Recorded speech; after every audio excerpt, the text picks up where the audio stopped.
नमस्कार, स्वागत है आप सभी का आप सभी के पसंदीदा कार्यक्रम मसला में, और मैं हूं आपके साथ ज्योति आर्या। हरियाणा विधानसभा चुनाव को लेकर सभी पार्टियों ने प्रदेश में कमर कस ली है। बीजेपी भी चुनाव को लेकर एक्टिव मोड में नजर आ रही है। जहां एक तरफ बीजेपी में बैठकों और मंथनों का दौर जारी है, तो वहीं चुनाव को लेकर लगातार कांग्रेस में भी बैठकों का दौर जारी है। बीजेपी के प्रदेश अध्यक्ष मोहनलाल बडौली कहते हैं कि 90 की 90 सीटों पर मंथन हो चुका है, लेकिन कांग्रेस कहती है कि बीजेपी डरी हुई है, इसलिए अभी तक लिस्ट जारी नहीं कर रही है। लेकिन पेच तो आम आदमी पार्टी और कांग्रेस के संभावित गठबंधन पर भी फंसा हुआ है, जिसके लिए दिल्ली में बाकायदा कमेटी बनाकर बैठक चली। कभी 7 से 10 तो कभी 5 सीटों पर शेयरिंग की बात हो रही है, लेकिन इंतजार है तो सिर्फ ऐलान का, क्योंकि सपा और कुछ अन्य दलों के एंट्री के संकेत भी अभी मिल रहे हैं कांग्रेस के साथ गठबंधन को लेकर। हालांकि इसके लिए थोड़ा इंतजार जरूर करना होगा, पर बीजेपी कह रही है कि कांग्रेस असमर्थ है अकेले चुनाव लड़ने में। लेकिन इन सबके बीच क्षेत्रीय पार्टियों के गठबंधन जेजेपी और आजाद समाज पार्टी ने प्रत्याशियों के मंथन की रेस में आगे निकलते हुए 19 प्रत्याशियों की पहली लिस्ट जारी कर दी है। लेकिन दूसरी तरफ प्रदेश की जनता को बीजेपी, कांग्रेस जैसी बड़ी पार्टियों के प्रत्याशियों के नाम के ऐलान का भी इंतजार है।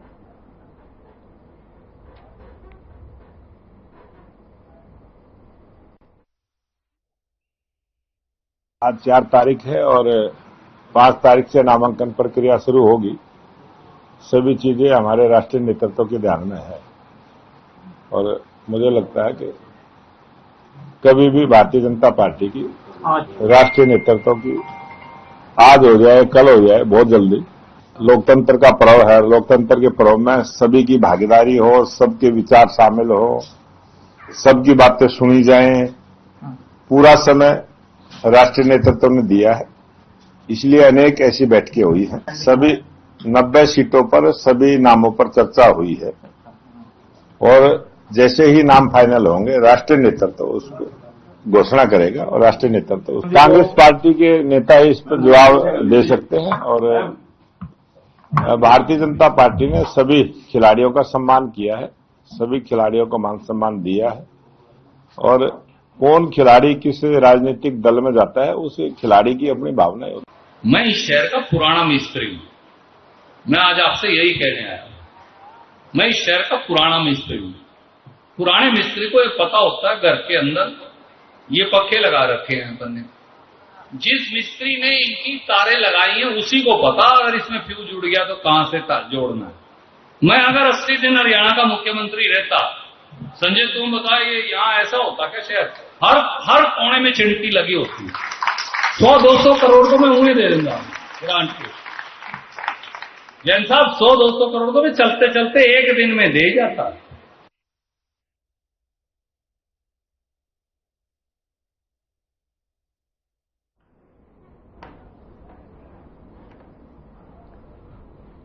तो 5 सितंबर से नामांकन की प्रक्रिया भी शुरू होनी है, लेकिन अभी तक बीजेपी, कांग्रेस जैसी बड़ी पार्टियों की लिस्ट के लिए लोग इंतजार कर रहे हैं, यानी प्रदेश की जनता इंतजार कर रही है। दावे तो लगातार हो रहे हैं कि इस बार हमारी पार्टी जीत रही है। कई गठबंधन भी बने हैं। लगभग ये कहा जाए कि बीजेपी भी एक तरीके से गठबंधन में ही चुनाव लड़ रही है। एक सीट पर एक सीट दी गई है। उधर आम आदमी पार्टी और कांग्रेस, इनके भी गठबंधन पर लगातार चर्चा हो रही है। बाकायदा कमेटी बनाकर चर्चा की जा रही है। इनेलो की बात करें, चाहे जेजेपी की बात करें, सभी गठबंधन की अपनी तैयारियों में लगे हुए हैं। अभी एक लिस्ट जारी हुई 19 प्रत्याशियों की, जेजेपी और आजाद समाज पार्टी की, लेकिन लोगों की निगाहें अभी भी अन्य दलों की तरफ है। क्या होगा? कांग्रेस और आम आदमी पार्टी के गठबंधन पर कोई फैसला होगा क्या? इस पर भी लोगों की नजरें हैं। और कब आएगी बीजेपी के प्रत्याशियों की लिस्ट, इस पर भी लोगों की नजर बनी हुई है। लगातार बैठकें चल रही हैं और मंथनों का दौर चल रहा है, लेकिन इंतजार है तो प्रत्याशियों के नामों का, क्योंकि चंद घंटों बाद अब नामांकन की प्रक्रिया भी शुरू हो जाएगी और इसको लेकर के भी इंतजार लगातार है।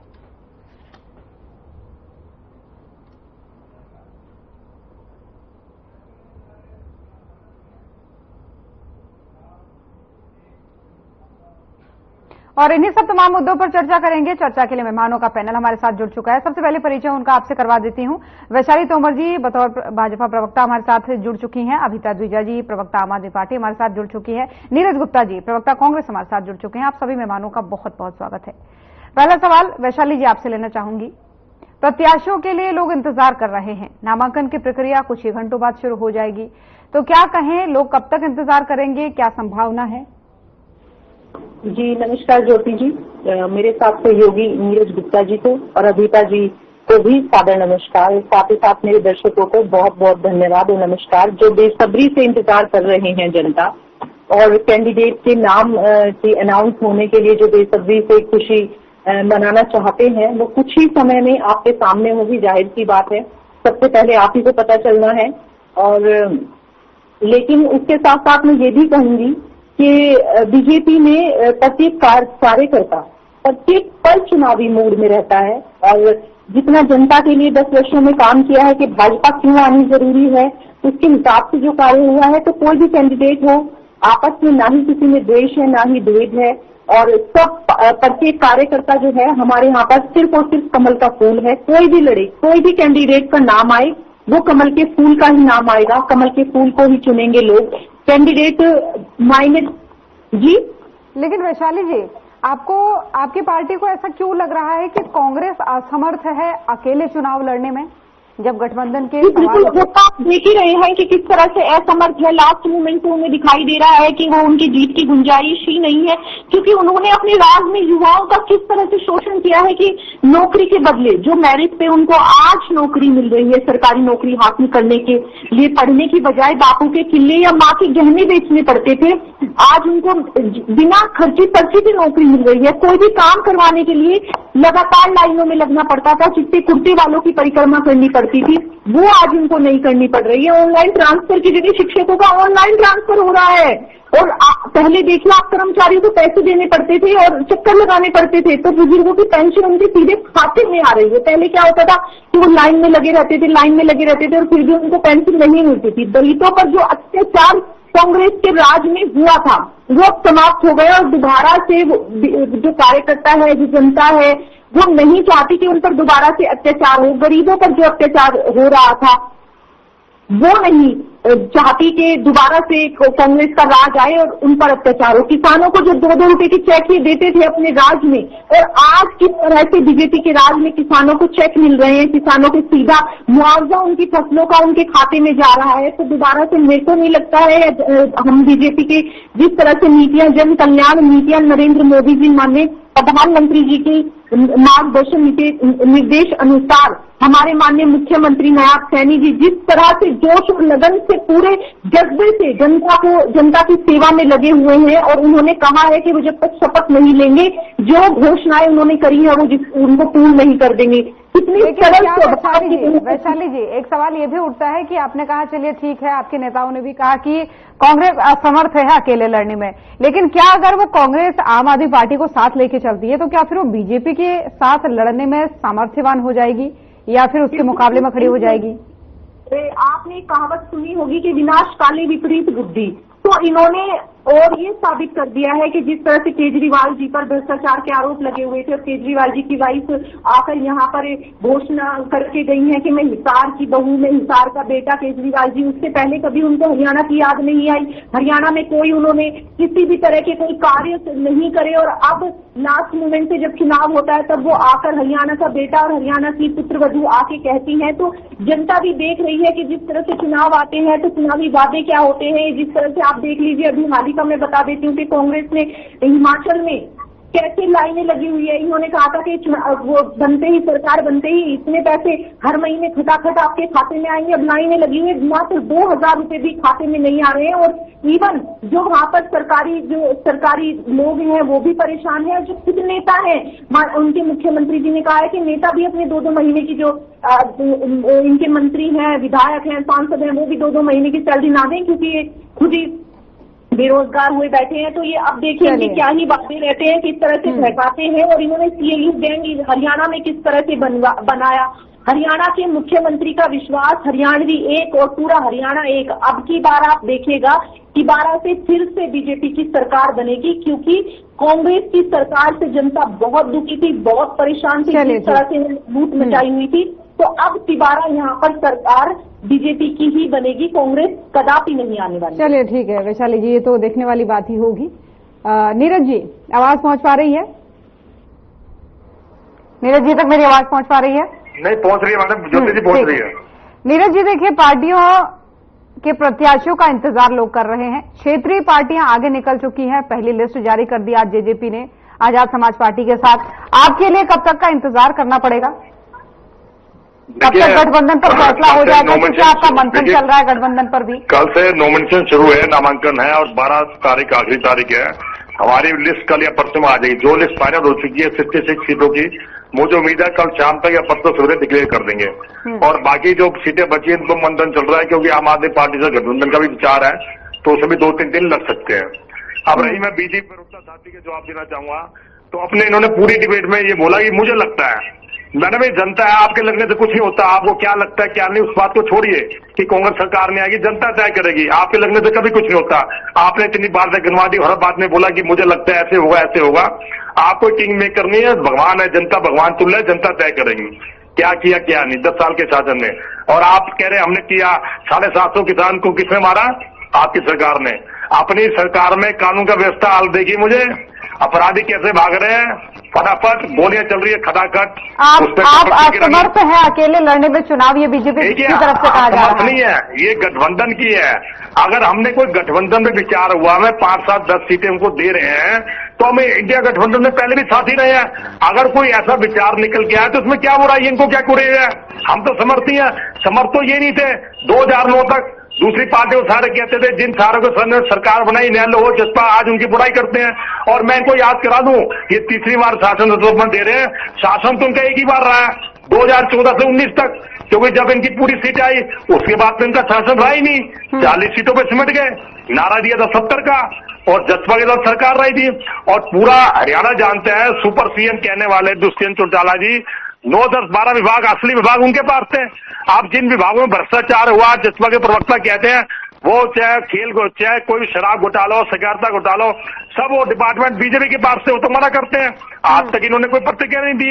आप ये कहते हैं जसपा वाले की इन्होंने काम नहीं किया, तो देखिए इन्होंने कोई काम नहीं किया। हर वर्ग को लाठी से पीटा, सब जानते हैं। इनके प्रवक्ता साथी के कहने से कुछ नहीं होता। नहीं, चलो ठीक है, आपने बहुत बड़ा ऑप्शन बताया। आपने कहा कि नहीं, ये सब जो बीजेपी कह रही है, बीजेपी के लगने से कुछ नहीं होता। तो फिर आपके गठबंधन पर बोलने के लिए राहुल गांधी जी खुद बोलते हैं। हुड्डा साहब तो लगातार ये बोल रहे थे ना कि हम अकेले सक्षम हैं, अकेले लड़ेंगे। उधर आलाकमान को बीच में दखल देना पड़ा और कहना पड़ा कि इस तरीके की बातें आप मत कीजिए, अब गठबंधन पर विचार हो रहा है। तो अगर सब कुछ ठीक चल रहा है तो फिर ऐसा क्यों? कल कह रहे थे, खाली हम ही नहीं कह रहे थे, आम आदमी पार्टी वाले भी कह रहे थे हम अलग लड़ेंगे, दोनों दल समर्थन है। लेकिन उसमें कोई बुराई निकल के आई, उसने तय किया, तो उसमें कोई बुराई नहीं। चलिए ठीक है नीरज जी, इस पर चर्चा आगे करेंगे। एक बड़ी खबर सामने आ रही है, चंडीगढ़ से बीजेपी ने अपनी पहली लिस्ट जारी कर दी है। तो चंडीगढ़ से इस वक्त की बहुत बड़ी खबर सामने आ रही है, बीजेपी ने अपने प्रत्याशियों की पहली सूची जारी कर दी है। लगातार इंतजार चल रहा था और इस चीज का इंतजार चल रहा था कि कब तक सूची आएगी। अब पहली बीजेपी ने अपनी लिस्ट जारी कर दी है। विधानसभा चुनाव को लेकर के 67 उम्मीदवारों के नाम तय हो चुके हैं। तो लगातार मंथन के बीच ये बड़ी खबर सामने, सीएम सैनी लाडवा से चुनाव लड़ेंगे, तो ये तय हो चुका है। पहली लिस्ट में 67 लोगों के नाम, सीएम सैनी लाडवा से चुनाव लड़ेंगे, जिसकी लगातार चर्चाएं हो रही थी। और तो बीजेपी में क्योंकि लगातार बीजेपी की बैठक चल रही थी दिल्ली में, अब ये खबर निकल करके सामने आ रही है कि पहली लिस्ट जो है बीजेपी ने जारी कर दी है। 67 नाम है पहली लिस्ट में और मुख्यमंत्री नायब सिंह सैनी लाडवा से चुनाव लड़ेंगे। तो इस वक्त की बहुत बड़ी जानकारी आपको बता रहे हैं। तो दिल्ली में क्योंकि लगातार बैठक चल रही थी और 67 नाम उम्मीदवारों के तय हुए हैं पहली लिस्ट के लिए। सीएम नायब सिंह सैनी लाडवा से चुनाव लड़ेंगे, जैसा कि लगातार पहले भी कयास लगाए जा रहे थे। और अब क्योंकि लिस्ट जारी हो गई है तो इसमें ये साफ हो गया है, ये जो बैठक चल रही थी लगातार उसके बाद से, कि सीएम सैनी लाडवा से चुनाव लड़ेंगे। और इस खबर पर ज्यादा जानकारी के साथ हमारे संवाददाता भी जुड़ गए हैं, ओपी शर्मा। ओपी, पहली लिस्ट जारी हो गई है, मुहर भी लग चुकी है कि सीएम सैनी लाडवा से चुनाव लड़ेंगे, तो जानकारी क्या है आपके पास? देखिए ज्योति, अगर मैं आज की लिस्ट की बात करूं तो ओवरऑल जो सभी जो सीटें जारी हुई हैं, कहीं ना कहीं पुराने चेहरों के साथ बीजेपी के जो बड़े नेता, जाने पहचाने नेता हैं, उन सभी को जो टिकट मिली। अगर मैं सबसे पहले मुख्यमंत्री नायब सैनी की बात करूं तो उनके जो है हल्का बदलने की बात चल रही थी, उनको कुरुक्षेत्र के लाडवा हल्के से जो है मैदान में उतारा गया है। अगर लाडवा हल्के की बात करें तो इस हल्के में करीबन 35,000 के आसपास सैनी वोट जो है बताए गए और नायब सैनी का जो पैतृक गांव है जहां इनके पूर्व रहते थे वो लाडवा हल्के में पड़ता है, तो वो मुख्यमंत्री को यहाँ से उतारा गया। अगर कालका से बात करें तो कालका से शक्ति रानी शर्मा को टिकट दी गई। ये जो राज्यसभा के निर्दलीय सांसद हरियाणा से बने थे, कार्तिक शर्मा उनकी माता जी हैं और ये अम्बाला की मेयर थी। जनवरी में जो है वो मेयर का कार्यकाल खत्म हो गया, उसके बाद चुनाव नहीं है और रविवार को जींद में इन्होंने जो है वो पार्टी जो है ज्वाइन की थी, तो इनकी वापसी हुई। वहीं अगर पंचकुला सीट से बात करें तो ज्ञानचंद गुप्ता को भारतीय जनता पार्टी ने तीसरी बार मैदान में उतारा। पिछली 2 बार से वो लगातार जीतते हुए आ रहे हैं और 2019 में जीतने के बाद वो विधानसभा स्पीकर जो है बने। अम्बाला कैंट से एक बार फिर अनिल विज को जो है वो टिकट दी गई है और वो 5 बार के पूर्व जो है एमएलए रह चुके हैं। एक बार फिर उनके ऊपर बीजेपी ने विश्वास हुआ। अम्बाला शहर से जो है असीम गोयल, वो भी 2 बार के विधायक है, तीसरी बार उनको भी जो है वो टिकट दिया गया। असीम गोयल की अगर हम बात करें तो उनको संघ का काफी जो है करीबी माना जाता है। अगर मैं बात करूं मुलाना सीट से संतोष सारवान को टिकट दी गई है। साल 2014 में संतोष सारवान भी जो है वो मुलाना से जो है विधायक बने थे। इनके पिता भी जो है वो सिरसा से जो है वो 2 बार सिरसा की सीट से 2 बार विधायक बने थे और इनके एक बेटे हरियाणा सरकार में आईएएस ऑफिसर भी हैं।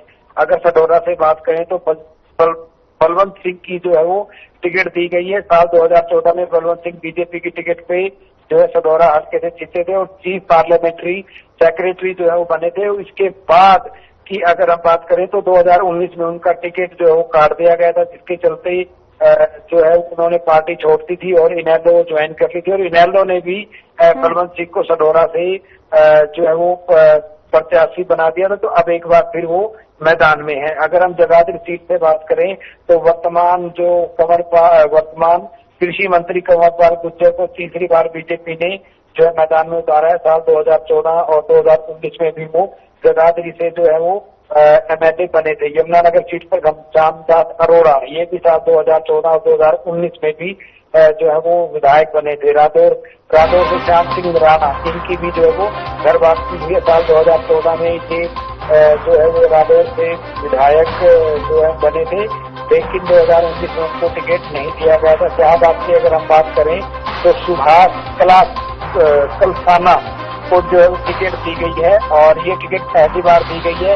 इस सीट पर साल 2014 में जो हरियाणा के राज्य मंत्री होते थे कृष्ण बेदी, वो जीते थे, कैबिनेट में वो मंत्री भी बने थे और 2019 में वो इस सीट से हार गए थे। उसके बाद वो मुख्यमंत्री के पॉलिटिकल सेक्रेटरी भी बने थे। थानेसर से सुभाष सुभा को बीजेपी ने टिकट दिया। सुभाष सुभा पिछली सरकार में जो मंत्रिमंडल बदलाव हुआ था उसके अंदर वो ULB urban local body minister बने थे और इनकी सीट को भी जो है बदल करनाल करने की बात चल रही थी, लेकिन बीजेपी ने उनको फिर तीसरी बार थानेसर की जो टिकट दिए। सेवा से बात करें तो कमलजीत सिंह अरजाना, इनको पहली बार मैदान में उतारा। आपको मैं बता दूं कि इस सीट से बीजेपी के जो खेल राज्य मंत्री थे सरदार संदीप सिंह, उनको जो है 2019 में टिकट मिली थी, वो जीत के मंत्री बने थे, लेकिन एक महिला कोच के साथ छेड़छाड़ के मामले में जो है उनके ऊपर चंडीगढ़ पुलिस में मामला दर्ज है, कोर्ट में मामला दर्ज है। तो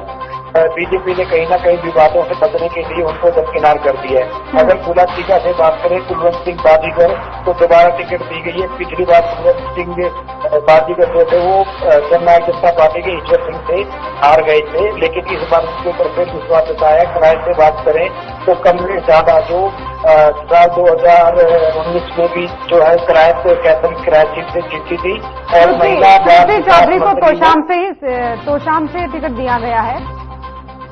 ओपी श्रुति चौधरी को तोशाम से दिया गया है, जैसे कि लगातार पहले भी कयास लगाए जा रहे थे। देखिए, इस बात में कोई दो राय नहीं है कि तोशाम से श्रुति चौधरी का टिकट एक तरह से परमानेंट ही था। हम उसके बारे में हमें किसी भी तरह का कोई इज्जत नहीं था, क्योंकि जब राज्यसभा में किरण चौधरी को भेजा गया था और किरण चौधरी को बीजेपी में शामिल करवाने का मकसद ये था कि भिवानी और तस्की दादरी जिले की जितनी भी सीटें हैं उनमें जो हरियाणा के स्वर्गीय मुख्यमंत्री बंसीलाल थे, जो श्रुति चौधरी के दादा हैं, तो उनका एक अच्छा रसूख है और उसी के चलते कहीं ना कहीं बीजेपी ने जो तीसरी बार सरकार बनाने का दावा किया था, तो उसमें किरण चौधरी की भी जो कहीं ना कहीं मतलब एक आहुति के समान माना जाएगा। 5 से 6 सीटें जो है वो चरखी दादरी और भिवानी जिले में पड़ती है। तो अब ठीक है, मुकाबला 2-1 सोचा समझा जा रहा था। बीजेपी ने हर तरीके से जो कहीं ना कहीं एक सोच समझ के खेला है। सोनीपत से निखिल मदान को टिकट दिया। निखिल मदान जो है साल 2018 में कांग्रेस की सीट पर सोनीपत शहर के मेयर बने थे, लेकिन अभी करीबन 2 महीने पहले वो कांग्रेस को छोड़कर बीजेपी में जो शामिल हो गए थे।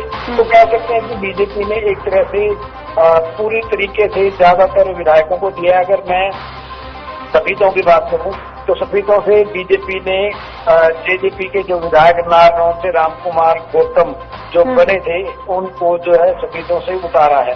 तो कहीं ना कहीं जो है वो इस तरह की एक तगड़ा मुकाबला देखने को जो वो कहीं ना यानी वो ये कहा जा सकता है कि बड़ी जो सीटें हैं, बड़े नेताओं की जो सीटें हैं वो तो सेफ हैं, लेकिन कुछ नए नाम भी इस लिस्ट में शामिल हैं। फिलहाल बहुत धन्यवाद आपका तमाम जानकारियां साझा करने के लिए। तो वापस से लौटेंगे अपनी डिबेट में, क्योंकि मेहमान हमारे साथ लगातार बने हुए। नीरज जी, आपके पास में थी। देखिए, जैसा कि पहले भी कहा जा रहा था कि पहले आप अपने सवाल का जवाब दीजिए जो अब मैंने आपसे पूछा था कि आला कमान को क्यों दखल देना पड़ा। उसके बाद से बीजेपी की इस लिस्ट पर भी आएंगे। 67 नामों का ऐलान आज बीजेपी कर चुकी है। नीरज जी, मेरी आवाज आप तक पहुंच पा रही है? चलिए, वैशाली जी, आपके पास आना चाहूंगी। 67 नामों का ऐलान हो चुका है। जैसा कि बीच में कुछ कंफ्यूजन चल रहा था लाडवा और करनाल को लेकर के, लाडवा से ही सीएम आप चुनाव लड़ेंगे? जी बिल्कुल, चुनाव लड़ेंगे, लेकिन मैं बता दूं आपको, चाहे हमारे नायब सैनी जी लाडवा से चुनाव लड़ें या करनाल से चुनाव लड़ें, आपने देखा कि कितने शॉर्ट नोटिस पर उनको करनाल से चुनाव लड़ाया गया था, कितने भारी मतों से वो जीते थे। वो इतने प्रिय हैं, वो किसी भी कॉन्स्टिट्यूएंसी से चुनाव लड़ने वो जीत जाएंगे। उनका अपना एक ओरा है, अपनी एक छवि है, लोगों से उनका कनेक्शन बनाने का, बात करने का जो तरीका है वो उम्दा है, बहुत ही आलीशान है। मैं कहूंगी वो मेरे बड़े भाई की तरह। प्रत्येक कार्यकर्ता को मुख्यमंत्री होने के बाद, चलिए ठीक है, एक छोटा सा सवाल मैं आपसे पूछ रही हूँ, उसके बाद से अभिता जी भी काफी देर से इंतजार कर रही हैं। श्रुति चौधरी तो शाम से टिकट दिया गया है और लगातार कांग्रेस यही कह रही थी कि इसीलिए पहले सौदेबाजी हो गई है, तब जाकर के ये पार्टी छोड़ी गई है। तो इस पर क्या कहेंगे आप? उसके बाद मैं आगे बढ़ रही हूँ। अगर कार्यकर्ता को, अगर कांग्रेस के कार्यकर्ता ने खुद अपने इतने पुराने कार्यकर्ता को मान सम्मान दिया होता तो उनको क्यों ही जरूरत पड़ती बीजेपी में जाने की। और जब इतने मान सम्मान के साथ कोई बीजेपी ज्वाइन कर रहा है तो बीजेपी उसकी योग्यता अनुसार तो उसका आकलन करेगी या नहीं करेगी, आप ही बताइए। उसका आकलन तो उसकी योग्यता के अनुसार ही होगा ना, किसी के साथ अन्याय तो नहीं किया जा सकता ना, योग्यता भी तो कोई चीज होती है। चलिए ठीक है, मैं आगे आपके साथ चर्चा में बनूंगी और नीरज जी आपके पास भी लौटूंगी, लेकिन अभिता जी काफी देर से इंतजार कर रही है। अभिता जी, कब तक आपकी सूची आएगी? गठबंधन पर पेंच फंसा हुआ है, मंथन लगातार चल रहा है। बीजेपी ने तो अपनी लिस्ट 67 उम्मीदवारों की जारी कर दी है। डिबेट में बैठी हूँ, बाद में बात करूंगी आपसे। अभिता जी, मेरा सवाल आपसे है।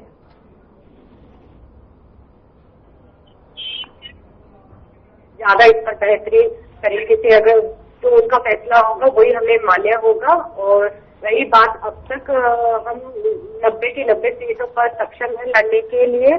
और अभी बहन जी बैठकर अभी ये कह रही थी कि श्रुति चौधरी को योग्यता के हिसाब से दिया गया, मतलब इनके खुद के, इसका मतलब आप बाहरी, पहले तो आप कांग्रेस के लिए इतना कुछ बोलते हो, ठीक है, उसके बाद दूसरी पार्टियों के लिए इतना कुछ बोलते हो, क्या आपके खुद के बीजेपी के जो कार्यकर्ता उनमें योग्यता नहीं है?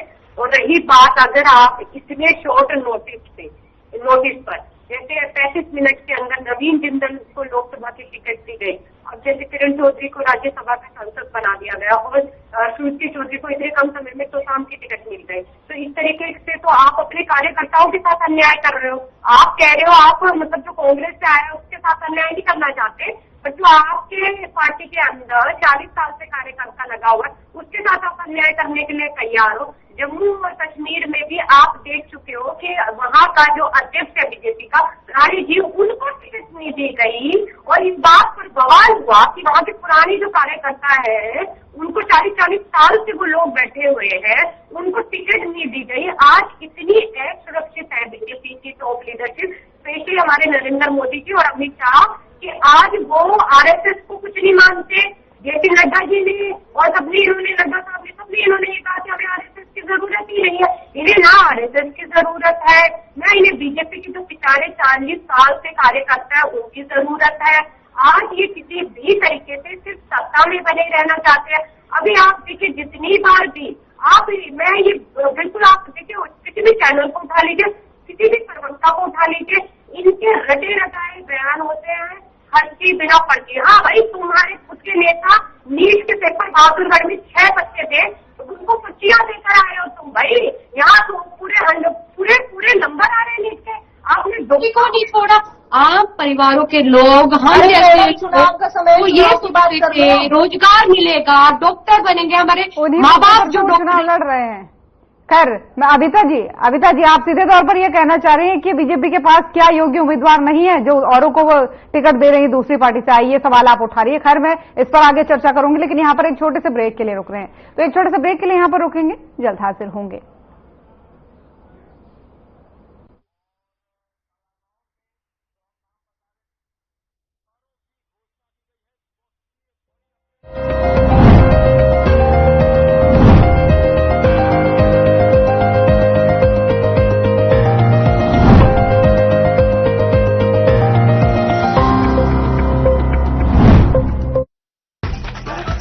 मैं क्या जी सब जानते हैं, जहां दिखे मारियो, अपना समझ के खा लियो।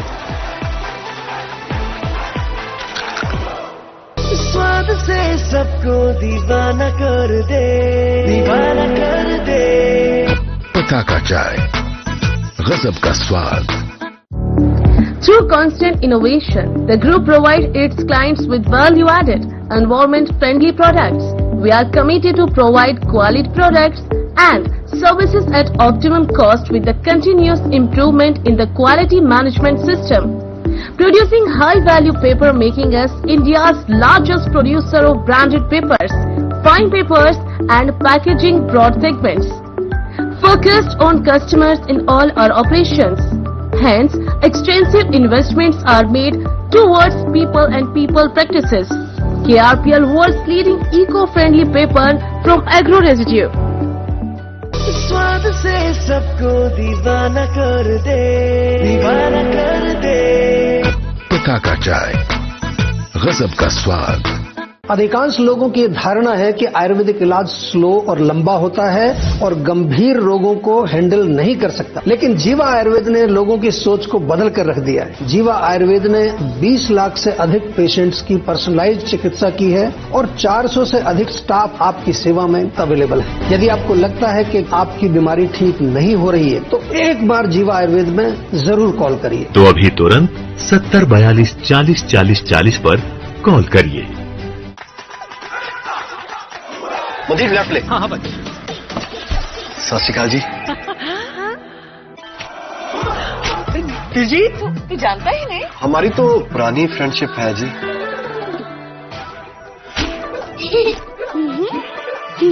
मैं क्या जी सब जानते हैं, जहां दिखे मारियो, अपना समझ के खा लियो। दिलजीत, एक सेल्फी तो बनती है ना? क्या रंग खिला, क्या रूप सजा, मैंने ही नहीं दुनिया ने कहा।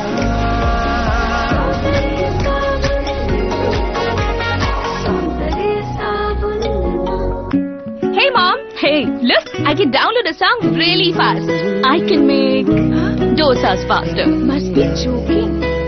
Bus, 3 easy steps. Mix with water, spread batter, fry. गाना डाउनलोड हुआ?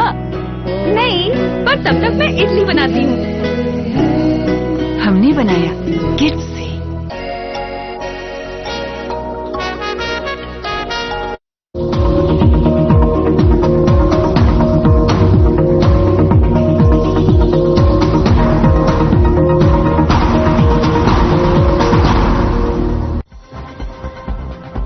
बीजेपी ने विधानसभा चुनाव के लिए पहली लिस्ट की जारी। 67 उम्मीदवारों के नामों का किया ऐलान। सीएम नायब सिंह सैनी लाडवा से लड़ेंगे चुनाव।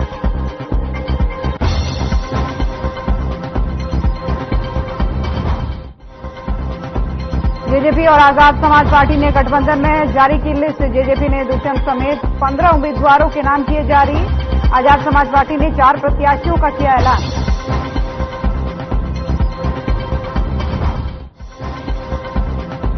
दिल्ली में हरियाणा चुनाव को लेकर कांग्रेस का महामंथन। सीटों समेत दूसरी पार्टियों से गठबंधन को लेकर चर्चा। आम आदमी पार्टी और कांग्रेस में सीटों को लेकर फंस सकता है सेम।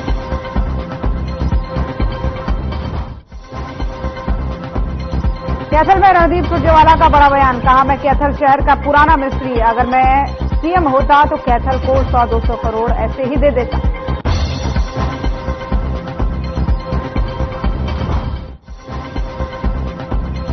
हरियाणा में होने वाले विधानसभा चुनाव के लिए कल से होंगे नामांकन। 5 अक्टूबर को एक फेज में होंगे प्रदेश में चुनाव। 8 अक्टूबर को सामने आएंगे नतीजे।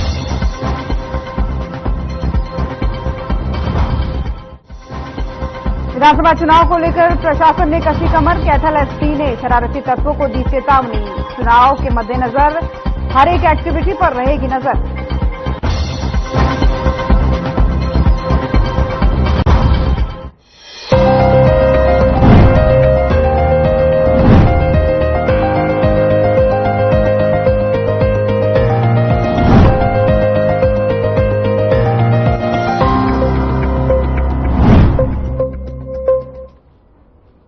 तो ब्रेक के बाद एक बार फिर से स्वागत है आप सभी का मसला में। तो बीजेपी ने हरियाणा चुनाव के लिए पहली लिस्ट जारी कर दी है। 67 उम्मीदवारों के नाम जारी कर दिए हैं और इसी पर प्रतिक्रिया सामने आई है हरियाणा के पूर्व मुख्यमंत्री, वर्तमान में कैबिनेट मंत्री मनोहर लाल का। क्या कुछ कहा है, सुनिए। जारी कर दिया जाता है तो भी अभी 22 सीटें बची, 23 सीटें जो बची हैं उसका भी एक आध दिन के अंदर उसको फाइनल करके दूसरी सूची भी जारी कर दी जाएगी। सर, कौन से बड़े हैं वो आम आदमी पार्टी के साथ गठबंधन करने जा रही है, तो इसका असर किस तरीके से देख रहे हैं? देखिए, कांग्रेस की अपनी कमजोरी वो इसी बात में से ध्यान में आती है कि कल तक तो न तो आम आदमी पार्टी इस बात के लिए तैयार थी कि हम कांग्रेस का गठबंधन करेंगे, न कांग्रेस इस बात के लिए तैयार थी कि हम किसी से गठबंधन करेंगे। जो लोग कहते थे कि हम सब अपनी सीटें अपने दम पर लड़ेंगे, उनका दम देखने को मिल गया है कि अब एक नहीं 2-2 पार्टियों के साथ वो गठबंधन कर रहे हैं। अब उनका गठबंधन का सारा चित्र सामने आएगा। उसके अंदर कौन सी सीटें ये छोड़ेंगे, कौन सी वो छोड़ेंगे, और उनके घर के अंदर जो एक-एक सीट के ऊपर जैसे उन्होंने 80-80, 60-60, 65 फार्म भरवा करके इतने कैंडिडेट तय किए हुए हैं, उस संकट में से वो निकल पाएंगे कि नहीं निकल पाएंगे, मैं इसमें कुछ कह नहीं सकता। लेकिन निश्चित रूप से वहां एक भगदड़ जो मचने वाली है, उस भगदड़ मचने के कारण से उनकी जो जीत है वो कहीं सुनिश्चित नहीं है। सब लोग तो चलिए चर्चा को आगे बढ़ाते हैं, क्योंकि मेहमान लगातार हमारे साथ बने हुए हैं। आप सवाल एक बार फिर से नीरज जी आपसे लेना चाहूंगी। क्या मेरी आवाज आप तक पहुंच पा रही है? हाँ जी, आ रही है ज्योति जी। देखिए, पहली लिस्ट आ गई है और लाडवा से सीएम चुनाव लड़ेंगे। प्रतिक्रिया पहले आपकी चाहेंगे। देखिए, बड़ा कंफ्यूजन था उनको, उनके बारे में आपके चैनल के माध्यम से देखते थे। कभी कह रहे करनाल से लड़ेंगे, कभी 90 सीट अपने लिस्ट से बता रहे थे, इस बात को भी ध्यान में रखना। देखिए, लाडवा से लड़ेंगे, अच्छी बात है, वहां से भी हारेंगे।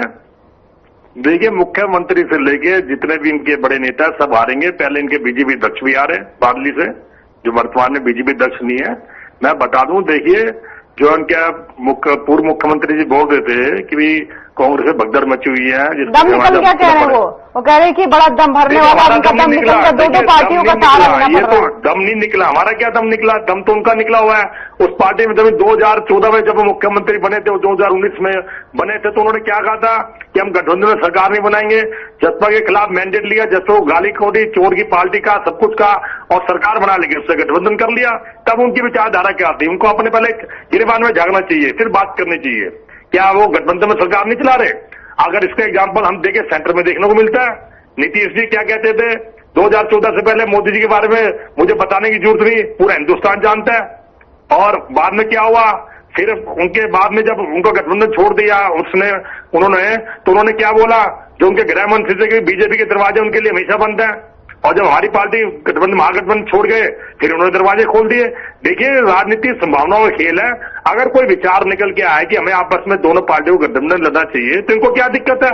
वो तो टाइम बताया कौन जीते कौन नहीं है। अगर उन्होंने कहा कि कांग्रेस की जीत सुनिश्चित नहीं है, तो उन्होंने ये भी नहीं बोला कि हमारी जीत निश्चित है। उन्होंने ये भी नहीं बोला कि हमारी जीत निश्चित है, तो उनको खुद पता है। चलिए ठीक है। कांग्रेस तो सरकार शाम जा रही की है। श्रुति चौधरी को भी टिकट दे दिया गया। वो कह रहे हैं कि आप लोग टैलेंट को नहीं पहचानते हैं, आप लोगों की कदर नहीं करते हैं नेताओं की, इसलिए अब उनको तो देना ही था। टिकट दिया वो गया। तो बिना बीजेपी में को जाता है कि उनके पास तो कुछ है ही नहीं। 2009 में 4 सीटों की पार्टी थी, आज तीनों लालों के सारे इन्होंने हरियाणा पे सरकार बनाई, तीनों लाल।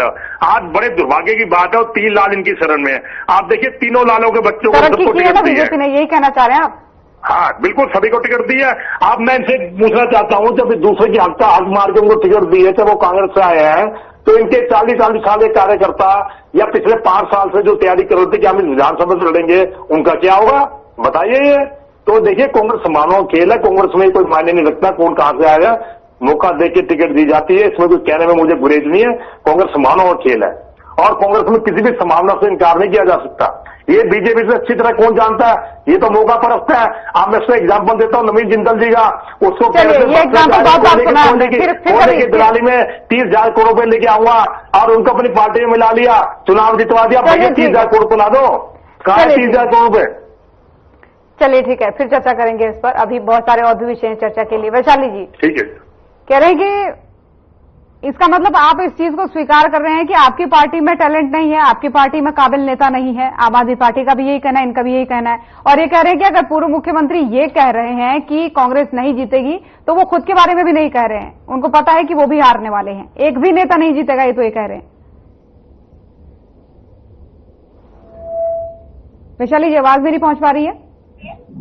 जी ज्योति जी, वैसे तो इनकी आवाज, नीरज गुप्ता जी की आवाज एकदम ब्लर आ रही थी, बट जितना मुझे समझ आया मैं उस हिसाब से इनको जवाब देती हूँ। ये जो बार बार आरोप लगा रहे हैं कि बीजेपी के कार्यकर्ताओं की चिंता कर रहे हैं, मैं उसके लिए इन्हें धन्यवाद देती हूँ। बट जो इनके कार्यकर्ता अपनी अपनी कॉन्स्टिट्यूएंसी से तैयारियां कर रहे थे और ये आप पार्टी के साथ अब इन्होंने गठबंधन कर लिया, आधी पार्टियों पे आपके कार्यकर्ता लड़ेंगे और आधी पे, तब उनका क्या? जब एक उंगली किसी की तरफ उठाते हैं ये भूल जाते हैं, बस ये आरोप प्रत्यारोप की राजनीति तो करते हैं, लेकिन वो बीजेपी पे जगह मिल जाएगी। ये तो पहले आपने शुरू करी है ना मैडम, पहले आपने शुरू करी है 2019 में। मैंने क्या शुरू किया? आप अगर चलो मैं बातें कर रही हूँ तो मैं कम से कम वो बातें तो कर रही हूँ जो शाश्वत है, जो सत्य है। आप तो निराधार बातें करते हैं। आप एक तरफ बीजेपी पर उंगली उठा रहे हैं, तो खुद बताइए ना। अब आप लास्ट मोमेंट पे आप पार्टी से गठबंधन क्यों कर रहे हैं? मेरा कांग्रेस तो 2019 में आपने जसपा से गठबंधन क्यों किया? जसपा से मिलकर सरकार क्यों बनाई? क्यों बनाई? नहीं क्यों बनाया आपने? निकाला था 4.5 साल सरकार बना के लास्ट के 4 महीने में निकाला कहाँ है? बताइए कहाँ निकाला? पहले निकालते ना। हमने तो ये आरोप लगाया ही नहीं कि कार्यकर्ताओं का क्या होगा। उसी बात का जवाब दे दूंगी, उसी बात का जवाब दे दूंगा आपका। नीरज जी, बस मैं उस विषय में कह रही हूँ कि आप इतनी संवेदनाएं दिखा रहे हैं, इतना दुख प्रकट कर रहे हैं। हमने आपने हमें कोई चिंता नहीं आपके कार्यकर्ता की, आप अपने हम तो कोई चिंता कर लेंगे। हम तो कोई दिक्कत नहीं करते। नीरज जी थोड़ा सा सुन लीजिए, पार्टी छोड़ के बीजेपी में नहीं जाना पड़ेगा। अगर आपने अपने कार्यकर्ताओं की चिंता की होती, आप अपने कार्यकर्ताओं की चिंता नहीं कर रहे हैं, तभी तो कार्यकर्ता छोड़कर बीजेपी में जा रहा है। बीजेपी को अपने कार्यकर्ताओं का भी मान सम्मान करता है और कांग्रेस के कार्यकर्ता का भी रखता है। आप भी आ जाइए, हमारी पार्टी तो आपको भी सह सम्मान स्वीकार कर लेगी। लेकिन आप आएंगे, अब मैं आपको एक देता हूँ, हमारी विचारधारा है ना, निराधार आरोप लगाते हैं। हम मजबूत और टिकाऊ में हमें सत्यानामा आ सकते हैं। आप और सबसे अच्छी बात, सबसे गजब बात मैं आपको बताती हूँ नीरज जी, जब आप डिबेट्स में आप बातें बोल रहे थे और बीजेपी के कार्यकर्ताओं के प्रति संवेदनाएं दिखा रहे थे, तो आपके अंतर मन के भाव भी निकल आए। आपने कहा मैंने आपकी बात का जवाब दिया, आपकी बात का जवाब दिया। उससे पहले आपने बताया, उससे पहले आपने बातें बोली है कि कांग्रेस के कार्यकर्ताओं क्या होगा, अब इनको टिकट नहीं मिलेगी। मैंने उसकी बात का जवाब दिया। अपनी बारी में बोलिए। मैंने देखिए मेरी बीजेपी के प्रति कभी देखिए कम से कम पूरा होने दीजिए ना। रूप से ईमानदारी से अपने हृदय से उनका ध्यान रखती हूँ, तो मुझे कांग्रेस के कार्यकर्ताओं के विषय में सोचने की आवश्यकता नहीं है, क्योंकि हमारे पास हमारे कार्यकर्ताओं की अच्छी खासी संख्या है जिसके विषय में हम सोचें। ये सोचने का विषय है आपका। और आपको एक चीज और बता दूं मैं, आपको शायद इसकी जानकारी भी नहीं होगी, 20-20 हजार रुपए आवेदन भरने वालों से मांगे जा रहे हैं, तो आप क्या ही उनको चुनाव लड़ाएंगे? लास्ट मोमेंट पे आप आम आदमी पार्टी से गठबंधन कर रहे हैं और एक तरफ आप कुछ दिन पहले यहाँ पर बैठे हुए बोल रहे थे कि हम इस चुनाव में आप पार्टी से गठबंधन नहीं करेंगे। कम से कम बीजेपी की प्रवक्ता होने के नाते मैं चैनल के माध्यम से कह सकती हूँ कि मैं प्रवक्ता हूँ तो मैं स्वयं एक पार्टी हूँ। मैं जो कह रही हूँ वो मुझे पूरा पता है। आपको तो यही नहीं पता होता, आपकी प्रवक्ता कोई भी बैठ जाए वो बीजेपी के नीतियों के विषय में बात करते हैं, कांग्रेस की क्या नीतियां उनको पता ही नहीं होता। कांग्रेस के जो आला कमान जो नेता होते हैं वो बयान दे देते हैं, उनको हमें सब पता है, हमें सब पता है, ज्ञान देने की दूसरी अपना ज्ञान अपने बाहर रखी है, हमें सब पता है। अच्छा, ओके, चलिए, बहुत अच्छी बात है, आपको पता है। ये आपको नहीं पता होगा, पता होना भी चाहिए, पता होना भी चाहिए। अपने पार्टी के विषय में तो कम से कम जानकारी रखनी भी चाहिए। दस का हिसाब लो, मैं एक बात देना। अच्छा जी, थोड़ा खबर कीजिए ना, अभी आ रही हूँ। चलिए ठीक, मैं दोनों को रोक रही हूँ। अभिता जी भी काफी देर से इंतजार कर रही हैं।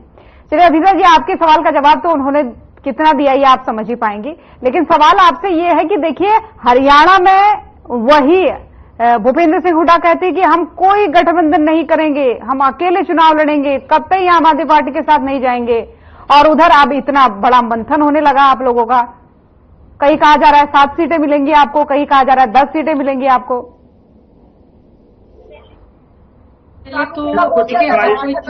नीरज जी और वैशाली जी दोनों से मैं रिक्वेस्ट करूंगी, थोड़ा सा अभिता जी का नंबर आने दीजिए, फिर मैं आप दोनों के पास वापस आऊंगी। अभिता जी का ऑडियो खोल दीजिए, बोलने दीजिए, थोड़ी डिबेट भी अच्छी लगेगी। अच्छा, देखिए, जिस तरीके से जो भी अपने क्षेत्र में जो भी पार्टीज होती हैं वो काम करती है और उन्हें अनुभव है। कांग्रेस भी एक पुरानी पार्टी रही है और हमारी पार्टी जो नई होने के बावजूद भी हमारा हरियाणा में जो संगठन है वो काफी मजबूत रहा है। तो भले चाहे कांग्रेस हो या आम पार्टी हो, ये राष्ट्रीय स्तर की पार्टी है और ये 90 की 90 सीटों पर सक्षम है। ठीक है, बात ये है कि तो बात जरूरत क्या पड़ गई, जो विचार आ रहा है, सवाल ये कि जरूरत क्या पड़ गई। लड़ लेते हैं फिर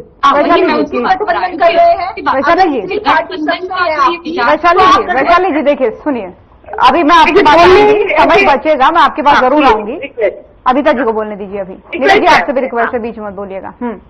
अभिता जी देखिए, गठबंधन का देखिए अभी वैशाली जी ना थोड़ा, फिर अगर हम इनकी डिबेट में बोलेंगे फिर ये बोलेंगे हमें अपमानित फील हो रहा है, फिर ये रोने लग जाएंगे बीजेपी के प्रवक्ता।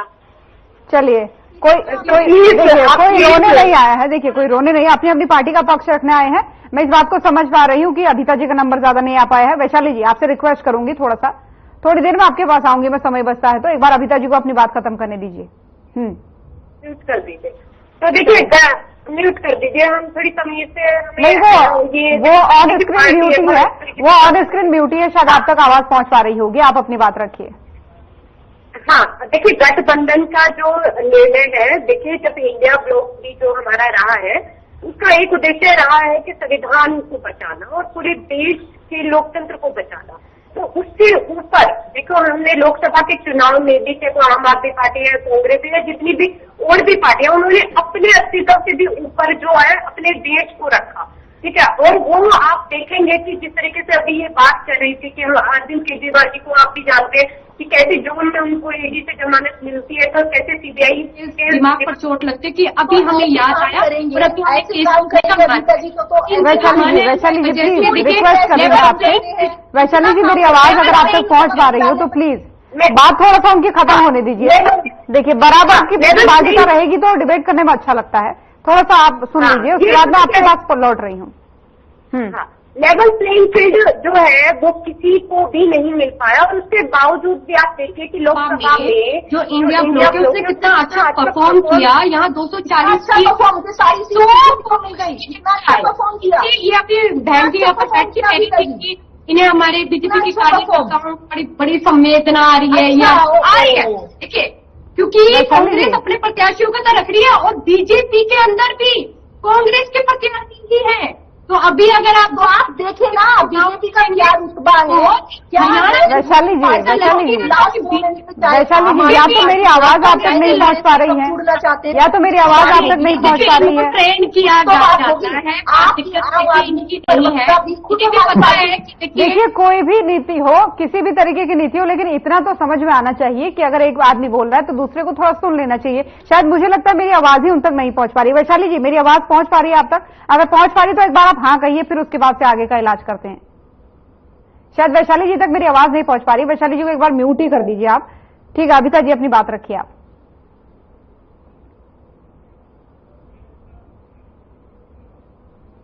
शायद तकनीकी खामी है, दोनों की आवाज में कुछ दिक्कत आ रही है, तो इसलिए चलिए ठीक है, हम आगे बढ़ते हैं। नीरज जी, मैं आपसे सवाल लेना चाहूंगी क्योंकि दोनों का ऑडियो एक साथ सुन रहे हैं लोग, तो लोगों को समझ नहीं आ रहा है। नीरज जी, सवाल मेरा ये है आपसे रणदीप सुरजेवाला जी को लेकर। एक बयान उनका सामने आया है कैथल में, उन्होंने कह दिया कि मैं अगर 80 दिन तक सीएम होता तो 100-200 करोड़ तो ऐसे ही दे देता। तो इससे लोग कह रहे हैं कि भाई वो अपने सीएम बनने की इच्छा को जाहिर कर रहे हैं। तो अब अगर ऐसा होगा तो कितने सीएम के चेहरे होंगे, लोग भी कंफ्यूज होंगे। चाहता है अब उसका फैसला तो हाईकमान करेगा। वो पहले से तय है कि इलेक्शन के बाद, रिजल्ट के बाद देखा जाएगा सीएम कौन बनेगा अगर सरकार बनती है। तो इसमें कोई लंबा इशू नहीं है, इस बात का कोई मैं नहीं मानता कि इलेक्शन सिर पे है। तो ऐसे सपने देखने से कोई किसी को रोक नहीं सकता, जबकि आलाकमान का साफ निर्देश है कि सीएम का फैसला बाद में होगा।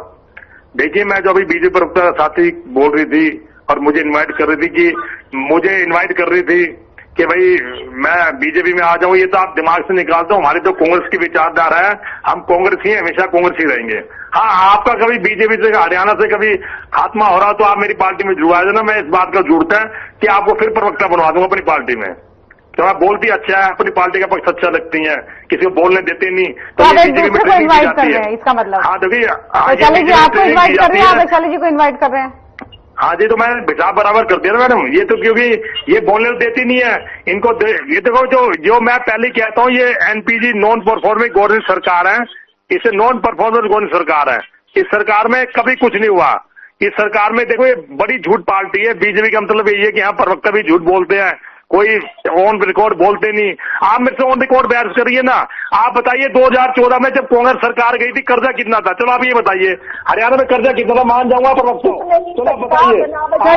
2014 में जब हरियाणा में सरकार गई थी कांग्रेस का, तो कांग्रेस में कर्जा कितना था? बता दीजिए, मैं मान जाऊंगा। आपको ट्रेनिंग मिली है प्रवक्ता जी, आपको प्रवक्ता सही बनाया। बताइए मुझे कितना कर्जा था, बताइए। नहीं, 2014 में कितना कर्जा था बताइए। आप बताइए 2014 में कितना कर्जा था जब कांग्रेस सरकार गई थी? बात करेंगे क्योंकि ये आपको पता ही कुछ नहीं। सिखाया जाता है ये बोलना, इससे ज्यादा जैसे छोटे बच्चों को सिखाया जाता है ना पेंसिल कॉपी लिख के, ये बोलना जैसे आपने बोला दिखाता है।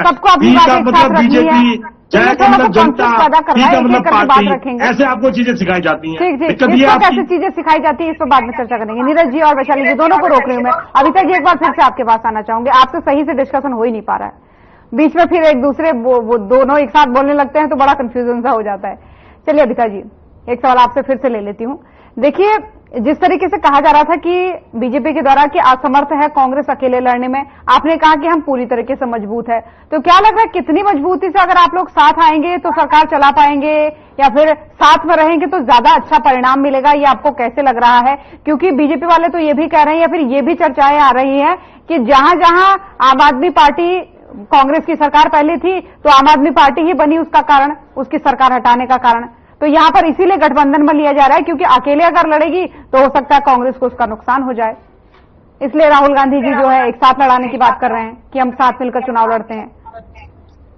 देखिए, मैं उसी बात पर कह रही थी कि जो गठबंधन है उसका जो विजन है, या उस चीज का, जिस चीज मुद्दे के लिए हमेशा गठबंधन होता है, तो वो मुद्दा क्या था? वो यही मुद्दा था कि संविधान को बचाना है, देश के लोकतंत्र को बचाना है, इसलिए हम सब आए। देखो, अभी भी ये कंटिन्यू, अभी देखो इनको थोड़ा सा तो मतलब एटिकेट्स होने चाहिए। आप थोड़ा, दरअसल अभिता जी एक्चुअली तकनीकी खामी चल रही है, उन तक सही से आवाज पहुंच ही नहीं पा रही है। बरसात चल रही है हरियाणा में इतनी, तो थोड़ा बहुत मौसम में खराबी चलती ही है। वैशाली जी प्लीज रिक्वेस्ट है आपसे, अभी अभिता जी की बात पूरी होने दीजिए। अभिता जी अपनी बात रखिए। जो गठबंधन का जो मुद्दा है वो लोकसभा चुनाव में बहुत क्लियरली हमने रखा था कि हम संविधान, और देखिए अभी भी आप कंटिन्यूसली देखिए लोकसभा के चुनाव के बाद भी आज भी बीजेपी सरकार नेताओं को तोड़ने में लगी है। वो भले एनसीपी हो, शिव कुमार हो, चाहे कांग्रेस की पार्टी हो, ठीक है।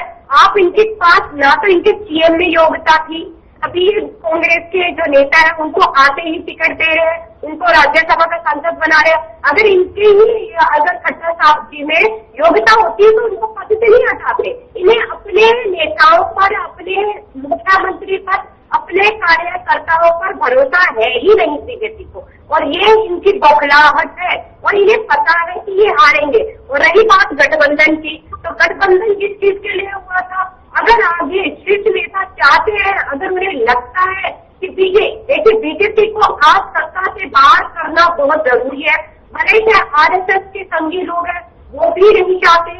आज बीजेपी के अंदर इतनी फूट है, वो सत्ता में रहते हुए भी उसके बावजूद भी, और पहले भी मैंने ये बात बोली है कि बीजेपी के अंदर फूट है, वो दिखाई नहीं दे रही थी। और अब जैसे जैसे ये लोकसभा का चुनाव हुआ, इनकी पूरी जो जिस तरीके से ये पहले बहुमत में थे वो गई, तो कार्यकर्ताओं ने वो मचाया उसकी भाई हमको आप पहचान ही नहीं रहे, उनकी कोई आवाज ही नहीं है। आज यहाँ बीजेपी के प्रवक्ता वसुएली में थे, वो चाटुकारिता करते, क्योंकि उन्हें पता है कि अगर वो मोदी जी को देव तुल्य कहेंगे, भगवान कहेंगे, तो क्या पता उन्हें टिकट मिल जाए।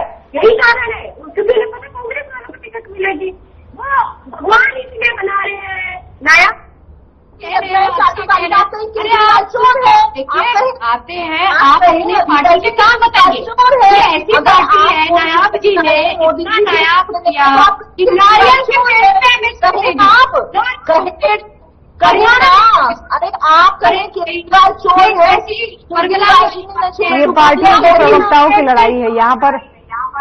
हाँ तो ये कुछ भी कहोगे आप लोग मानेंगे नहीं। सही कह रहे हो आप। आना चाहिए, अच्छे कामों पर आना चाहिए, ये अंदर बाहर दिखाती और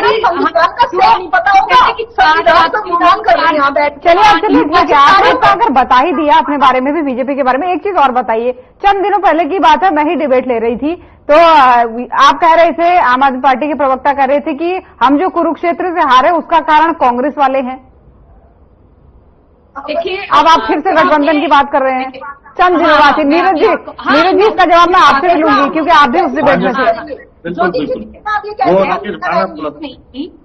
लेकिन मैं इसका जवाब प्राप्त दूंगी। देखिए अब जवाब और हमने काफी अच्छा, ठीक है, मैं जवाब लेती आपसे भी, नीरज जी से भी, क्योंकि समय की पाबंदी होती है और समय इजाजत मांग रहा है। तो फिलहाल बहुत धन्यवाद आप सभी का हमारे साथ इस खास चर्चा में जुड़ने के लिए। तो बीजेपी ने पहली लिस्ट जारी कर दी है इस इंतजार के बीच, और बाकी पार्टियां भी मंथन कर रही है, लेकिन साथ ही जेजेपी और आजाद समाज पार्टी का जो गठबंधन हुआ है उन्होंने भी अपनी पहली लिस्ट जारी कर दी है, और बीजेपी की लिस्ट में सीएम सैनी जो है लाजपत से चुनाव लड़ेंगे, ये सामने आया है। फिलहाल आज के मसले में इतना ही। नमस्कार।